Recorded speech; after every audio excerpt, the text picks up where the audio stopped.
ABCD of Jainism की श्रृंखला में आज एक नया विषय प्रारंभ करते हैं। विषय बहुत ही जाना माना और सबका पहचाना हुआ है, वो है 12 अनुप्रेक्षा। इसे हम लोग अपनी भाषा में 12 भावना भी कहते हैं।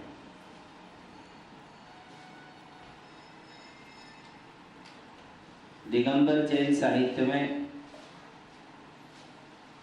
और समाज में 12 भावनाओं का बहुत ही ऊंचा स्थान है।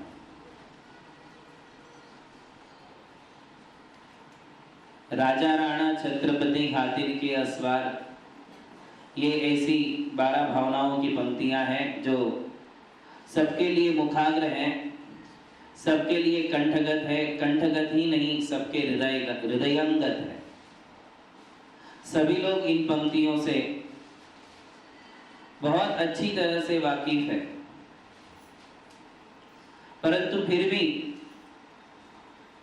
हमें इस 12 भावनाओं के इस लेसन में एक एक भावना का विशेष क्या क्या महत्व है और उस भावना में आचार्य क्या कहना चाहते हैं, उसमें विशेष बिंदु कौन कौन से हैं जिस पर हमारी आज तक नजर ही नहीं पड़ी,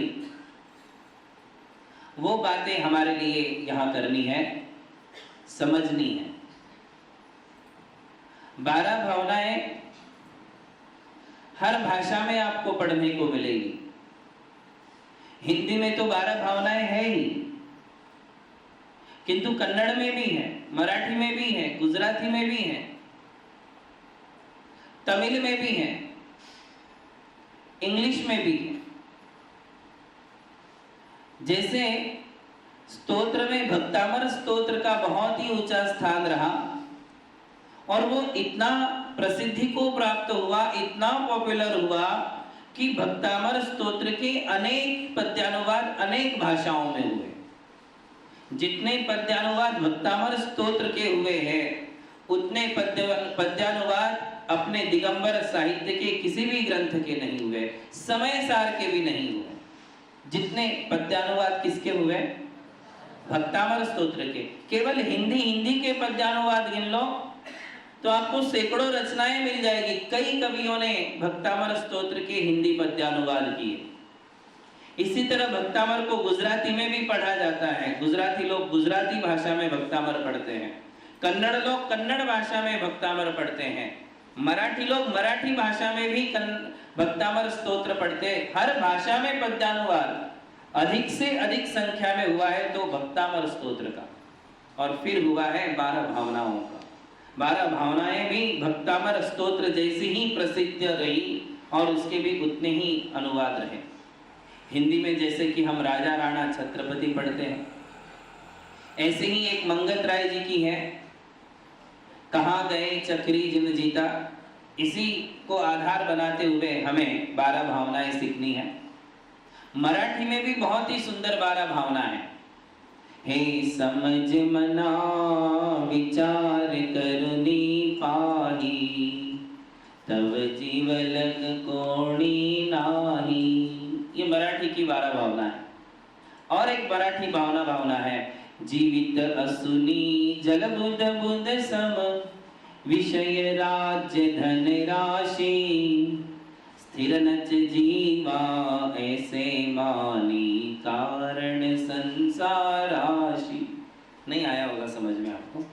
ये मराठी भाषा की 12 भावना है। कन्नड़ में भी है, उसकी कुछ पंक्तियां आपके लिए बताता हूं।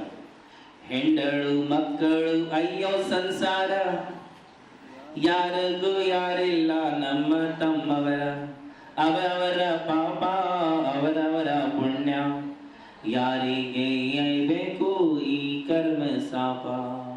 इस प्रकार एक संसार भावना की जो पंक्तियां मुझे याद थी वो मैंने आपके लिए बताई। कन्नड़ में भी ये 12 भावनाएं हैं। मैंने गुजराती की भी ढूंढना चाहिए, अभी तक मेरे पास आई नहीं है। गुजराती में भी 12 भावना होगी, किंतु आप लोगों को ध्यान नहीं होगा। गुजराती भाषा में, फॉन्ट गुजराती नहीं, भाषा गुजराती। तो ऐसी हर भाषा में आपको 12 भावनाएं मिलेगी। बहुत ही ज्यादा प्रचलित है अपने जैन समाज में। अधिकतम लोग 12 भावनाओं का रोज पाठ करते हैं, क्योंकि 12 भावनाओं में ऐसा आकर्षण है जो हमारे लिए मानसिक तनाव से मुक्त कर देती हैं। 12 भावनाओं से मिलने वाले अनेक लाभ हैं, अनेक लाभ हैं। लोगों ने उससे लाभ लिया है।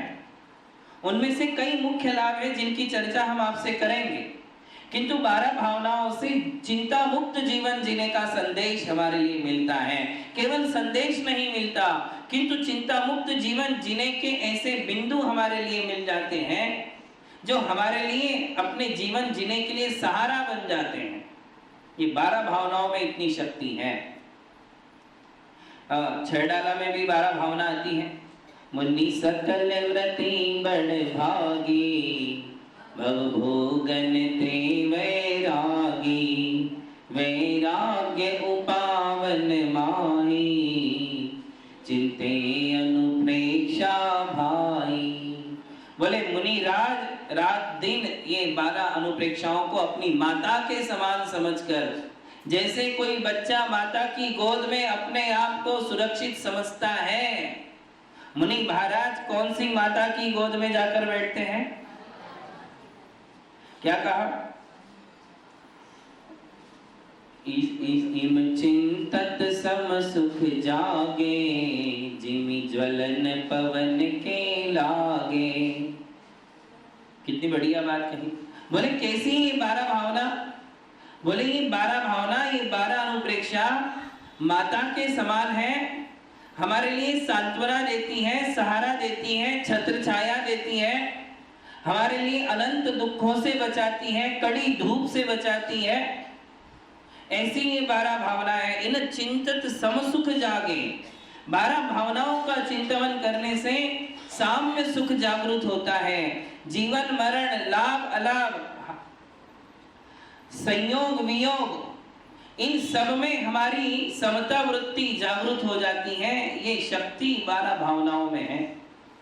जिमि ज्वलन पवन के लागे। बोले जैसे कोई जंगल में आग लगती है और उसको, उस आग को यदि हवा लग जाए, यदि उस आग को हवा मिल जाए तो वो आग तेजी से फैल जाती है। बस इसी प्रकार ये अनुप्रेक्षा हवा का काम करती है। किसके लिए? वैराग्य रूपी अग्नि के लिए। ये वैराग्य रूपी अग्नि को हवा देने का काम करती है, और ये वैराग्य रूपी अग्नि हमारे कर्मों को जला करके खाक कर देती है। ऐसी ये 12 भावनाएं हैं। हमारे लिए इन भावनाओं के विषय में सोचना होगा। केवल पंक्तियां पढ़ने से कुछ नहीं होगा। आप लोग रटते हो, राजा राणा छत्रपति, हाथिन के असवार, मरना सबको एक दिन, अपनी अपनी बार। ऐसी 12 की 12 भावनाएं आप रट लेते हो, किंतु उनका कभी चिंतन नहीं करते, उनके अर्थ में कभी आप खोते हुए नजर नहीं आते हो। यदि आप उनके अर्थ में खोते हुए नजर आते तो आपके चेहरे पर ये चिंता की लकीरें 3 काल में नहीं दिख सकती हैं। जो लोग 12 भावनाओं को अपने जीवन का सहारा बनाते हैं, उसको साधन बना लेते हैं, उनके चेहरे पर निरंतर प्रसन्नता दिखाई देती है, क्योंकि उन्हें किसी बात का दुख महसूस होता ही नहीं, उन्हें किसी बात का शोक होता ही नहीं, उन्हें किसी बात का गम होता ही नहीं, उन्हें अतीत का कोई गम नहीं और अनागत अर्थात भविष्य की कोई चिंता नहीं। वे वर्तमान में जीते हैं। क्या करते हैं? बिल्कुल प्रेजेंट लाइफ जीते हैं, वर्तमान में जीते हैं। वे अतीत का बिल्कुल भी ध्यान नहीं करते कि कौन कौन हमसे दूर हो चुका है, कौन कौन सी व्यक्ति, कौन कौन सी वस्तुएं मुझसे दूर हो चुकी हैं, इस बात का गम नहीं है। किसने मेरे साथ कितना क्या बुरा कहा है, किया है, इस बात का उन्हें ध्यान नहीं आता है। भविष्य में मुझे क्या क्या चाहिए, इस बात का उन्हें किसी बात का ध्यान नहीं होता है। वे केवल वर्तमान को देखते हैं, वर्तमान जीवन जीते हैं। जैसे कोई नदी है, कल कल करती हुई बहती है, नदी आगे बहती ही जाती है, बहती ही जाती है। उसके लिए अतीत का कोई भान नहीं है, भविष्य की कोई चिंता नहीं है। क्या नदी बहती रहती है ना? उसको ये भी नहीं पता कि आगे कितने मोड़ आएंगे, कितने टर्न्स आएंगे, कितने जगह मुझे किस कौन कौन सी शिलाओं से टकराना पड़ेगा, पत्थरों से टकराना पड़ेगा। नदी को कुछ पता नहीं, बह रही है और जहां टर्न आता है वहां मोड़ ले लेती है, चिंता नहीं करती। बस ऐसे ही 12 भावनाओं को अपने जीवन में, अपने हृदय में उतारने वाला व्यक्ति कभी किसी बात का गम नहीं करता, वैर भाव को भूल जाता है, किसी के प्रति उसका वैर भाव नहीं शेष रहता है, वो सबके प्रति मैत्री की भावना से चलता है। ये भावनाओं में इतनी शक्ति होती है। किसमें शक्ति है? जैन धर्म को भावना प्रधान धर्म कहते हैं। क्या कहते हैं? बोले भावना प्रधान धर्म है। तो क्या द्रव्य का कोई महत्व नहीं? देखिए, भावना प्रधान धर्म तो है ही। ये भावना है जो मन को भारी भी बना सकती है और मन को हल्का भी कर सकती है। भावनाओं में इतनी शक्ति है। ये भावनाएं सुधार भी सकती हैं, ये भावनाएं बिगाड़ भी सकती हैं, ये भावनाएं जोड़ भी सकती हैं, ये भावनाएं तोड़ भी सकती हैं, ये भावनाएं संगठन भी बना सकती हैं, यही भावनाएं विघटन भी कर सकती हैं। इन्हीं भावनाओं से मनभेद और मतभेद हो जाते हैं। इन्हीं भावनाओं के कारण शांति और अशांति का वातावरण फैलता है। भावनाओं के कारण ही चिंताएं हैं और भावनाओं के कारण ही प्रसन्नता है। भावनाएं दोनों काम करती हैं। एक भावना नरक और तिर्यंच गति के आयु का बंद करवाती है और आत्मा के लिए उधर ले जाती है, तो एक भावना ऐसी भी है जो हमारे लिए स्वर्ग और मोक्ष का कारण बन जाती है। राजा श्रेणिक के मन में भाव हुए, मुनि पर उत्सर्ग किया, नरकायु का बंध बांध लिया और भावनाओं में परिवर्तन आया। भगवान महावीर स्वामी की भक्ति की, 7वें नरक की आयु को तोड़ करके पहले नरक की आयु बना दी। ये भावनाओं में शक्ति है। भावनाएं ही पतन का कारण बनेगी और भावनाएं ही उत्थान का कारण बनेगी। इसलिए भावनाओं की ओर जोर देना बहुत जरूरी है। भावनाएं फिटकरी का काम करती है। ये जो 12 भावना है किसका काम करती है? जैसे गंदा पानी होता है, उसमें फिटकरी मिला दो तो क्या होगा? पूरी गंदगी नीचे बैठ जाएगी और पानी ऊपर का निर्मल बन जाएगा। 12 भावनाएं बिल्कुल फिटकरी जैसी हैं। जो लोग 12 भावनाओं का सिर्फ शब्दों का उच्चारण करते, उन शब्दों के अर्थ में जाते हैं, भावनाओं में बह जाते हैं, वो लोग अपने मन की गंदगी को नीचे बैठा देते हैं। मन बिल्कुल साफ सुथरा और निर्मल हो जाता है और जो आनंद की अनुभूति उसके लिए होती है वो अनिर्वचनीय होती है, वो वचनों से कहीं नहीं जा सकती है। ऐसा आनंद हमारे लिए होता है। ये 12 भावनाओं का महत्व है। अनेक लाभ इसमें होते हैं, जिनमें से कुछ मुख्य लाभ हमारे लिए देखने हैं कि कौन से मुख्य लाभ होते हैं। लाभ तो बहुत है 12 भावनाओं से, किंतु मुख्य लाभ हैं 5 मुख्य लाभ इससे होते हैं। कितने? 5 मुख्य लाभ इससे होते हैं। सबसे पहला लाभ हमारे लिए 12 भावनाओं से होता है कि हमारी आसक्ति घट जाती है। क्या होती है? देखिए क्या लाभ है। 12 भावना का सबसे पहला लाभ मैं आपके लिए बता रहा हूं। ये भूमिका है। अभी तो हमें 12 भावनाओं का नाम और उन 12 भावनाओं के नाम के क्या क्या डिटेल्स है इसमें भी जाना है, किंतु आज की ये भूमिका है और भूमिका में ये बताया जा रहा है कि हमारे लिए मुख्य लाभ कौन से होते हैं। तो सबसे पहला मुख्य लाभ कौन सा है? आसक्ति घट जाती है। आसक्ति किसे कहते हैं? लगाव। जो हमारा संसार के प्रति, पदार्थों के प्रति, किसी व्यक्ति के प्रति जो बहुत ज्यादा लगाव है, अतिशय आसक्ति है। कैसी आसक्ति है? तो बोले कहते जैसा ओंगन होता है, पता है आपको गाड़ी का ओंगन, वो बैलगाड़ी में ओंगन डालते थे, ओंगन होता है ना, वो ओंगन यदि कपड़े को लग जाए, ग्रीस, वो ग्रीस काला वाला, वो यदि कपड़े को लग जाए तो कहते हैं कि कपड़े को आप कितना भी धो लो वॉशिंग मशीन में या कितना भी घिसो, किंतु कपड़ा फट जाएगा, किंतु वो ग्रीस निकलने वाला नहीं है। ऐसी जिनकी संसार के प्रति आसक्ति है, प्राण छोड़ देते हैं, मृत्यु का वर्ण कर लेते हैं, किंतु ममता नहीं तोड़ पाते हैं।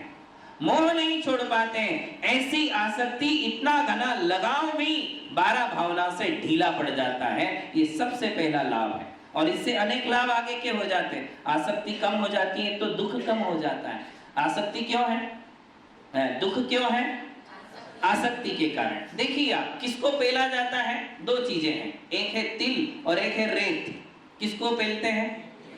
तिल को सब पेलते हैं, मूंगफली को सब पेलते हैं। क्यों? क्योंकि उसमें तेल है। रेत को कोई नहीं पेलता। क्यों नहीं पेलते? क्योंकि उसमें तेल। इसका मतलब जिसमें स्नेह है, तेल का दूसरा नाम है स्नेह, उसे कहते हैं आसक्ति, लगाव, मोह। जिनके मन में मोह है, जिनके जीवन में ये स्नेह है, वो पेले जाते हैं। मुनि महाराज को कोई नहीं पेलता, आपको सब पेलते हैं। क्यों पेलते आपको? क्योंकि आपके दिलो दिमाग में मोह छाया हुआ है और मुनि महाराज के जीवन में रत्ती मात्र भी लगाओ, इसलिए वो पेले नहीं जाते हैं। और एक गृहस्थ, एक व्यक्ति, एक संसारी व्यक्ति 4,84,000 गतियों के झानी में पेला जाता है। क्यों? क्योंकि उसका मिथ्यात्व है, उसका मोह है। इस मोह के कारण, इस आसक्ति कारण पेले जाते हैं। तो आचार्य कहते हैं कि किसी भी वस्तु और किसी भी व्यक्ति के प्रति जो घना लगाव है वो हमारे लिए दुख का कारण है।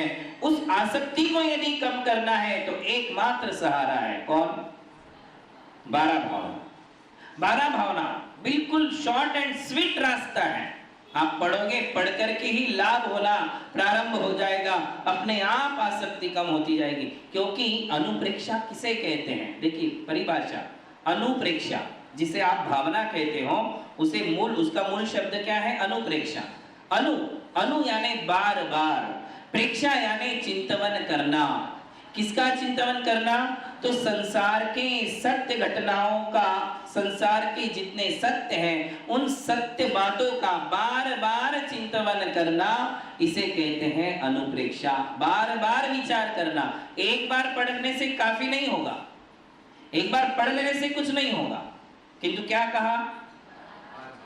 पढ़ना नहीं, चिंतन करना, मंथन करना। चिंतन करोगे, मंथन करोगे तो आपके लिए वो लाभ होगा। और सबसे पहला लाभ होगा कि आपकी आसक्ति कम हो जाएगी।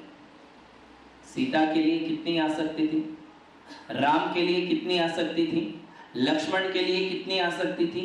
ये तीनों एक दूसरे के मोह के बंधन में बंधे हुए थे और ऐसा जबरदस्त बंधन था कि तीनों ही एक दूसरे के बिना जी नहीं सकते थे। राम को वनवास हुआ, लक्ष्मण को हुआ क्या? किंतु पीछे गया। सीता को कहा कि तू यहीं रह, तू राजमहल में जन्मी है, राजमहल में ब्याही है, तू ये जंगलों के कष्ट नहीं सह पाएगी। उसने कहा नहीं, जहां मेरा पति जाएगा वहीं मैं भी। ये लगाव था, आसक्ति थी, पति के प्रति समर्पण था, इसलिए चली गई। कितना मोह था। एक पल के लिए भी जो एक दूसरे से बिछुड़ नहीं सकते थे, वियोग सहन नहीं कर सकते थे। सबसे पहले किसने दीक्षा ली? सीता ने। और जब दीक्षा ली तो पद्म पुराण में आप वर्णन पढ़िए, जब सीता ने दीक्षा ली तो रामचंद्र जी आग बबूले हो गए। बोले किसने सीता को दीक्षा की प्रेरणा दी? मैं उसको धरती पर जीवंत नहीं रहने दूंगा। ये राम के शब्द थे। देखिए कैसी मोह और माया कैसी विचित्र होती है। जब सीता ने दीक्षा ली तो राम आग बबूले हो गए। राम के मन में द्वेष पैदा हुआ कि किसने प्रेरणा दी? मैं इस सारी धरती को निर्जीव बना डालूंगा। ये उनके शब्द थे। ये क्या बोल रहा था? मोह बोल रहा था, आसक्ति बोल रही थी कि मैं सीता के बिना नहीं रह सकता हूं। किंतु जब दर्शन के लिए गए और देखा सीता व्हाइट ड्रेस में केशलोच करके बैठी हुई है, तो मोह तो अंदर था ही, किंतु दबाना पड़ा। और दबा करके, मोह को अंदर दबा करके उन्होंने प्रणाम किए और आगे चले गए। कहते हैं कि सीता के दर्शन करके वो जब तक राजमहल तक पहुंचे तब तक रो रहे थे। उनके आंखों की अश्रुधारा बंद नहीं हुई, लगातार अश्रुधारा चल रही थी। रोते ही गए, राजमहल पहुंचने तक रोते रहे। इतना लगाव उनके लिए था। आगे की घटना देखिए। आगे की घटना देखिए, सीता ने 63 साल कड़ी तपस्या की, मांगी तुंगी पर्वत से उसने समाधि मरण साधा और साध करके वो 16वें स्वर्ग में प्रतीन्द्र हो गई। स्त्री पर्याय का छेद कर दिया और कौन बन गई? इंद्र बन गई। कौन? सीता इंद्र बन गई। अब देखिए भावनाएं, देखो कैसी भावनाएं हैं। समय आया रामचंद्र जी के लिए वैराग्य जागा, चरम शरीरी थे, तद्भव मोक्षगामी थे, उनका भी समय आया। इस बीच में लक्ष्मण का अकाल मरण हो गया। क्या हो गया? अकाल मरण हुआ। लगाओ देखो कितना जबरदस्त होता है। रामचंद्र जी लक्ष्मण के शव को 6 महीना लेकर के घूमते रहे। मेरा भाई मरा नहीं है, मरा ही नहीं है, उसकी मृत्यु को उन्होंने 6 महीने तक स्वीकार नहीं किया और जो भी बोलता था उससे दूर हट जाते थे, जंगल जंगल में भ्रमण करते थे। ये क्या था? आसक्ति थी, लगाव था। आज इतनी आसक्ति नहीं, कोई मर जाए तो तुरंत मान जाएगा आदमी कि हाँ भाई सांस नहीं चल रही, नाड़ी बंद पड़ चुकी है, मर गया है।